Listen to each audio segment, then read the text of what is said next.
I'm here with disturbing news about our favorite gadgets, cell phones, tablets, Wi-Fi, etc.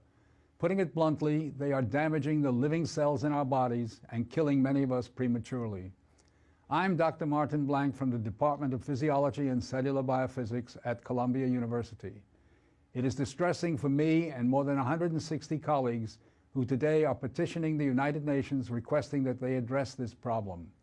We are scientists and engineers, and I am here to tell you we have created something that is harming us, and it is getting out of control.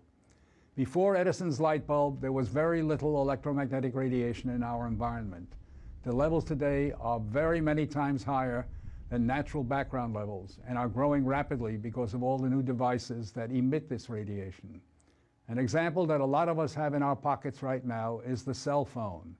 One study shows that as cell phone usage has spread widely, the incidence of fatal brain cancer in younger people has more than tripled.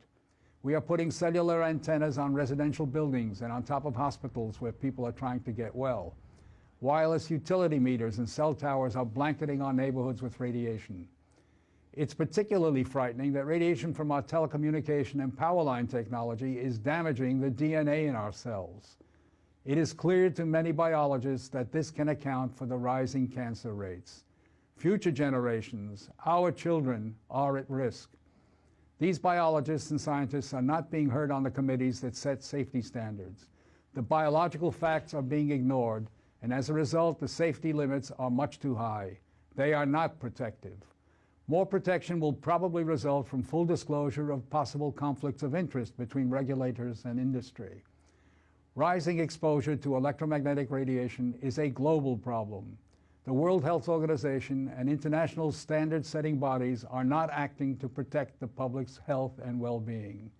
International exposure guidelines for electromagnetic fields must be strengthened to reflect the reality of their impact on our bodies, and in particular, on our DNA.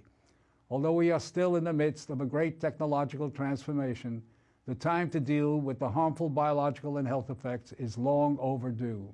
We are really all part of a large biological experiment without our informed consent.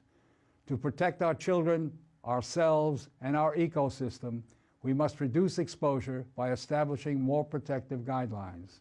And so today, scientists from around the world are submitting an appeal to the United Nations, its member states, and the World Health Organization to provide leadership in dealing with this emerging public health crisis.